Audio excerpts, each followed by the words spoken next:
always thought I would get through life without ever having to do this, so you'll have to bear with me. I wrote everything down so I wouldn't forget what I wanted to say, because I knew that if I tried to do it off the cuff, I wouldn't be able to do it. So bear with me while I try to read this. I'd like to thank you all for coming today. It's a very special day and significant day for me personally, as I am sure it is for each of you as well.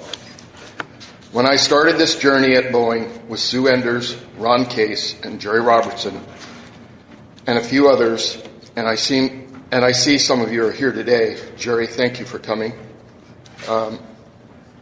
Sue, thank you for being a part of this. Thank you for helping get this started, both of you. Ron Case is not here. He passed away a few years back. I won't get into that, but he's passed away, and so he's not here with us today. But we always think about him at Christmas time when we're working on the toys. I was 37, and that was over 3 decades ago when I started. And now here we are together, 33 years older, wiser, and a lot grayer. I want to take a few minutes to look back and remember where we started, what we did along the way, and to recognize those people who made a special impact. I can't individually recognize all that made a contribution, but that does not diminish your importance. In the late 70s, the IAM union placed barrels in the shop and office to collect food for the local food banks at Christmas. In 1980, Boeing Community Outreach partnered with the IAM and started collection contests to see which group at Portland could bring in the most food, splitting the food before Christmas between the Machinists Union, Snowcap, and Sharehouse in Vancouver. In 1982, Boeing Community Outreach took the lead by being the first site to adopt families at Christmas. With food collected in the barrels, we were able to set up a store in the cafeteria, and the employees would shop for the groceries they needed for each of the families they adopted. By this time, with donations from employees and money from bottles and cans and newspapers, we had enough money to buy wheels and mineral oil for the toys, as well as the perishables that went into the food baskets. We also got additional funding from Boeing to pay for the turkeys, the chickens, and the hamburger for the families that went in the perishable food box. In this same year, we partnered up with Nick Alexander, owner of Alexander Manufacturing, and Dave Blazin, owner of Blazin & Blazin, who donated all the wood we needed to make many of the toys that we've been making all these years. You know, I couldn't wait for October to come each year because it was like family coming home for Thanksgiving or Christmas, a time where we could all catch up and share our stories since the last time we were home. The toy-making process was a true labor of love. Mike Murphy, I couldn't have done this all these years without your help and support as well, and I really do appreciate that. A few others, Mike Murphy and a few others I would make all the parts at our home, wood shops, and bring them into the plant the first week in October. Then you, the team of retirees, who made up the band of Elves, would dive into the many processes it takes to make our finished toys and cradles. Because some of us still had jobs at the plant during that day and had little time to sit and work with the elves, my lead elf, Fred Krieger, would take over responsibility of finishing an assembly. When I retired in 2010 and became a full-time member of the Band of Elves, I soon came to realize just how difficult the job was to finish and assemble these toys. And now, how hard Fred's job was from 1986 to 2010 when I retired.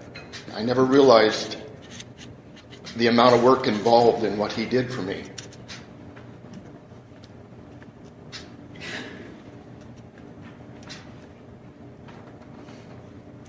I realized how fortunate I was, not just finding Fred, but the rest of the band as well.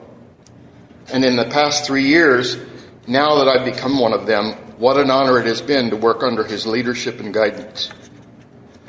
Fred, you're like a big brother who I love and respect dearly.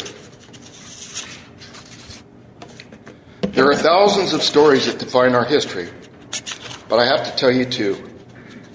My wife, Carla, she's been a doll collector for a long time.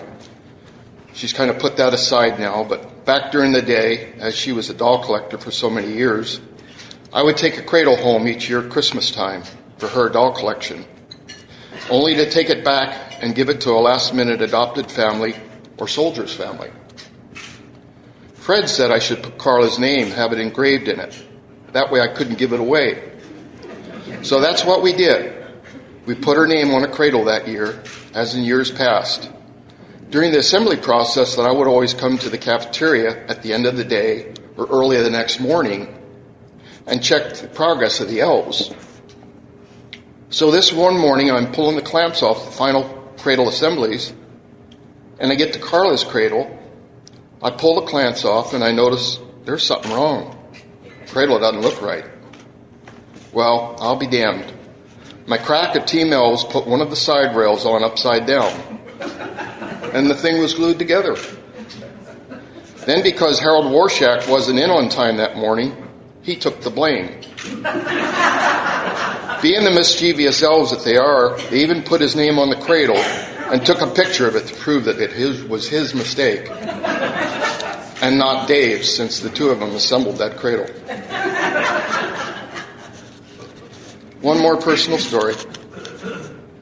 Carla, bless your heart, you always knew Sundays were our day to spend together, and most of the year they were. That is, until we got into October. Some Sundays I would be in the shop working most of the day. But Carla understood my passion and felt the same way about kids at Christmas as I did. She never complained, and we still found time to decorate the house the first week of December for Christmas. Once we finished the Saturday delivery for outreach, the next 6 weeks, she got my full attention.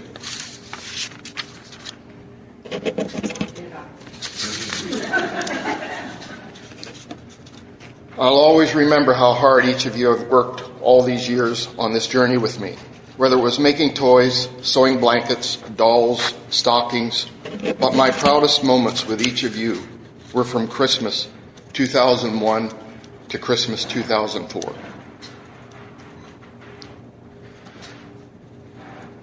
When the towers came down in New York, they were taken down with our planes on Tuesday, September 11th, 2001. We were stunned and angry. We were glued to our televisions and our radios, watching and listening to the ugliness unfold in front of us as it was happening. We lost over 350 emergency responders that day, and over 1,000 of their children were without one or both of their parents that night when they went to bed.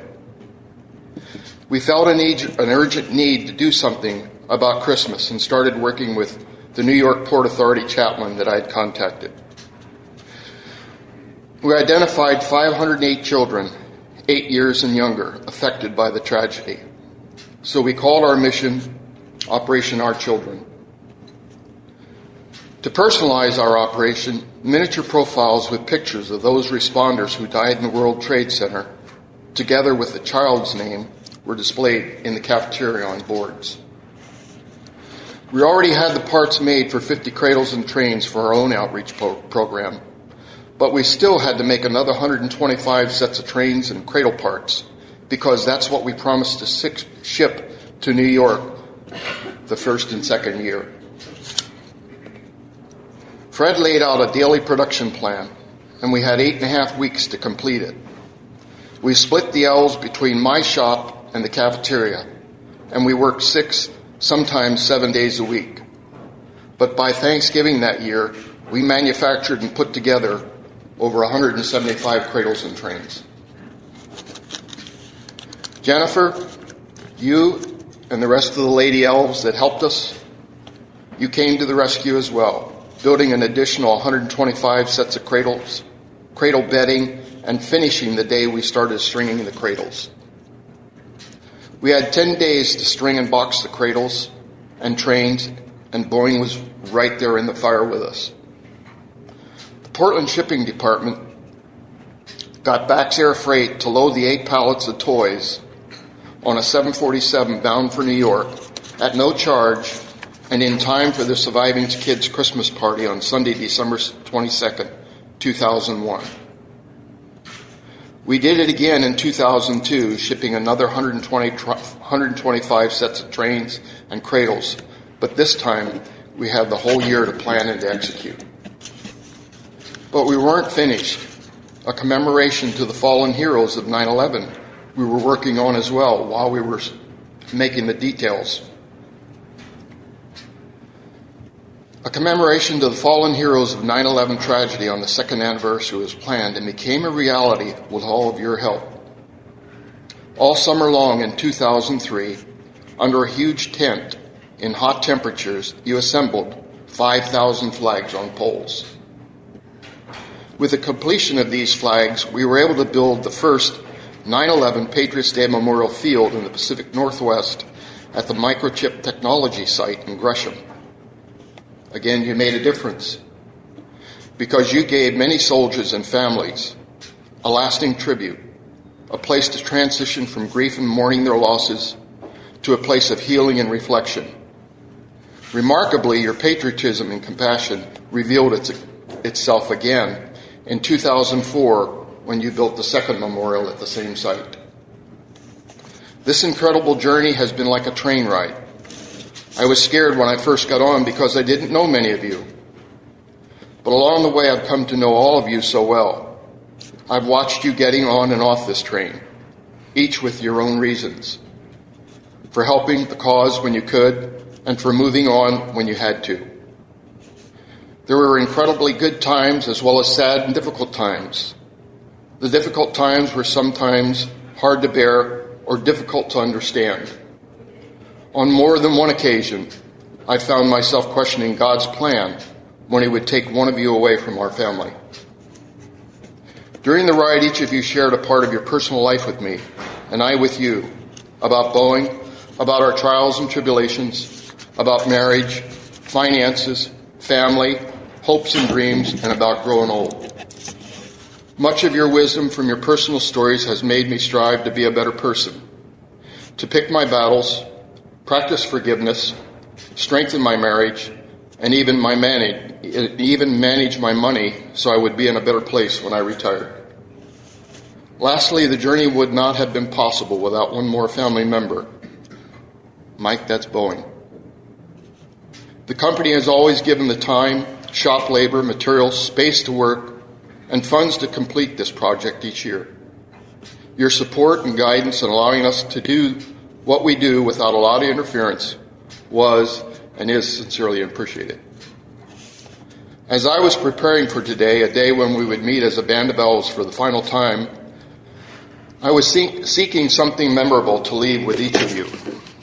My inspiration came from a 10-year-old girl named Myra Bragger. Off and on during the summer of 2011, Myra spent 5 days by my side while I was building 9/11 Patriots Day Memorial Healing Field at Riverfront Park in Salem. For Christmas that same year, she gave me a book. She wrote about her feelings and impressions of the events surrounding 9/11 2001. Her book was entitled The Gift. I want to read you just one page out of here. This is the book that she wrote and published.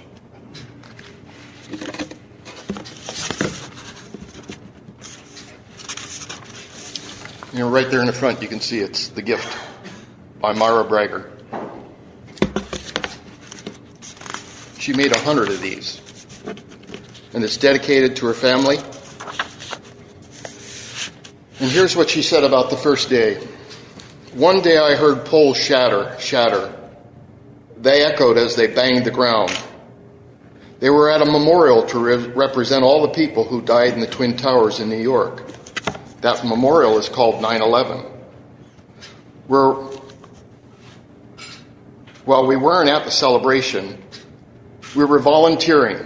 First, we helped hand out donuts and water for the people working. When we were done with that, they asked us to hand out clamps so that people could attach the flags to the poles. When we were all done with that, we couldn't find anything else to do, So my brother and we went outside to look around. We saw kids carrying poles for the people inside to put flags on. So we did that too. Here's some of her artwork. She was very talented. When we finished the job, my grandmother told us, why don't we go and meet every one of my friends? So that's what we did. The first person we met was a girl named Josh. She was putting flags on the poles. The second person we met was a guy named Kelly. He was very nice. He just did all sorts of things. But the best thing he could do was build. And so this is what she put on the second page and third page.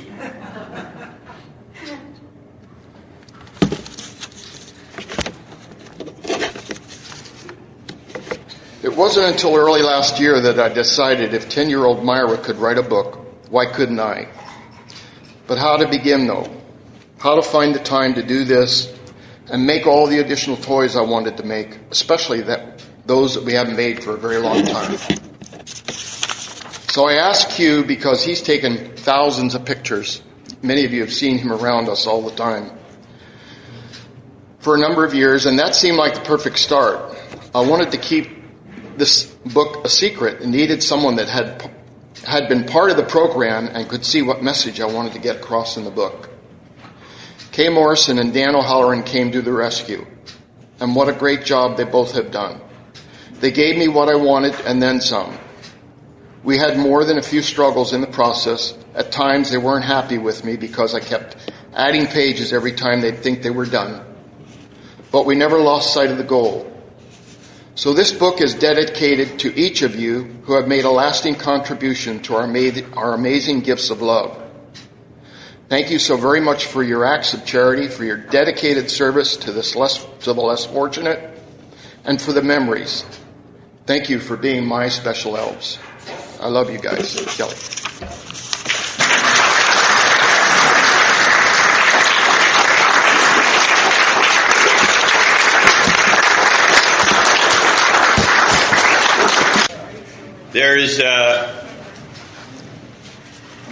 There's one person here who needs to be recognized, and his name is Kelly.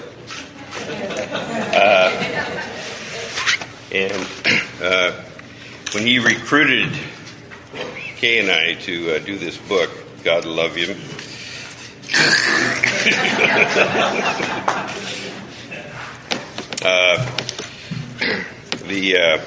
It was just like making the toys. It was a labor of love, and we had a lot of iterations on this book. Oh boy! Went around and around and around, and started out as 5 pages, and ended up at about 60. But we wanted to have a special book for Kelly, and so we wrote a little citation here in the back of his book, and I think most of you have signed that. So I'm going to read it. Kelly, what dreamers dream, a visionary leader makes happen, turning the seemingly impossible into the possible. Where failure is not an option and excellence is the standard, they leave a lasting legacy. Kelly, your vision to help those less fortunate, begun as a small effort to provide some joy into the lives of others at Christmas, has blossomed into an amazing team effort. Over 3+ decades, fueled both by your compassion as well as your passion, thousands of people were touched by your labor of love. Your ability to influence and motivate a team of elves to join your effort is testimony to this passion. You overcame countless obstacles, yet remained steadfast in pursuit of your vision. It is said that perseverance is the father of experience and the grandfather of success. Kelly, your success far exceeded anyone's wildest dreams. You leave a legacy of Christmas joy on the faces of thousands of children. For this opportunity to contribute and be a part of something so very special, your elves offer this heartfelt thank you.